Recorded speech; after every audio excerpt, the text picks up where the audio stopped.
Hey everyone, look on the screen. Dusty Dan, the allegedly Murkin man. Let's take a look at these two news clips. No excuse for it, in my opinion. Then I want you to also hear a little background information and what his father says. This will be part A. Please stick around in a separate video for part B, which will be the commentaries. Check it out. Gunshots. And you would never think it was something like that. A heartbreaking situation there in Monroe Township. We have learned that 3 young boys are dead tonight, and their father, 32-year-old Chad Doerman, is charged with their murders. We have live team coverage tonight. Luke Jones is speaking with people in the New Richmond area about the tragic shooting. But first, Tyler Madden has been at the scene for most of the day and brings us details on the investigation. Tyler. Hey guys, good evening. A community and a family in mourning tonight after a father was charged in the shooting death of 3 of his sons, aged 7, 4, and 3, at the home that is still surrounded by caution tape behind me.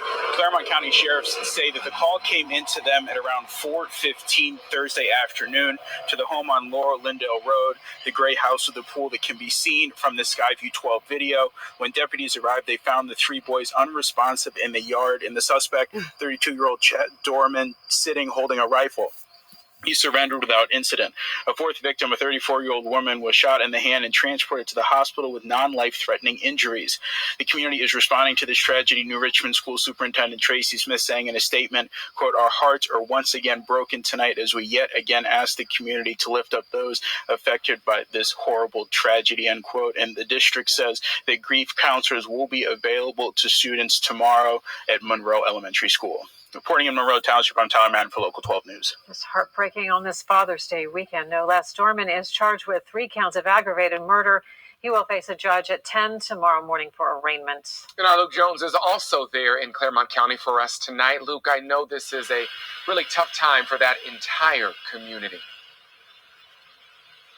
Extremely, Kyle. In fact, we're standing right outside Monroe Elementary. This is where one of those children, the 7-year-old, attended classes, and right across the street from the school, a father who literally just this week welcomed a new child into the world. Tonight, he's having a tough time imagining how any other father could do something so horrific to an innocent child, let alone 3 innocent children.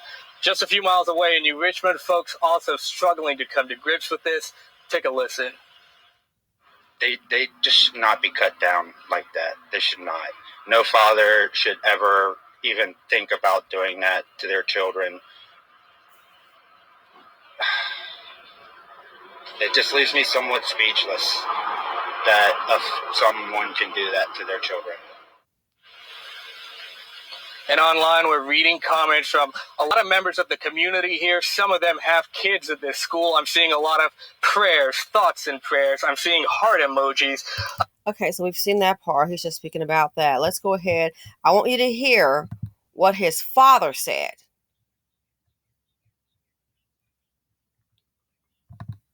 Hours after a father confesses to murdering his 3 sons, we are hearing from Chad Doerman's father tonight. A judge set Chad Doerman's bond at $20 million, which is the highest bond ever set by prosecutors. Chad's father, Keith, spoke to me on the phone tonight, who says he is angry at his son, but at the same time is defending his son's character and feels something bad happened to him. They won't let you talk to your son? Keith Doerman, now living in Florida, said he came back to Ohio Thursday night after he found out what happened that day on Laurel Lindale Road in Monroe Township, but said he's not allowed to talk to his son. Chad Doerman confessed to shooting and killing his 3 sons execution style. Chad's father tells us this is completely out of character for Chad, saying his son isn't violent. I don't know what went on in his personal life. It's a shocker to us we didn't see it coming. He just snapped. I could tell in his eyes he's hollow inside. That wasn't Chad standing at the arraignment. I mean, that was not him. Contrary to what the elder Doerman said, this is what Assistant Claremont County Prosecutor David Gass said in court Friday. We know that one of the boys was able to flee into a field near the home.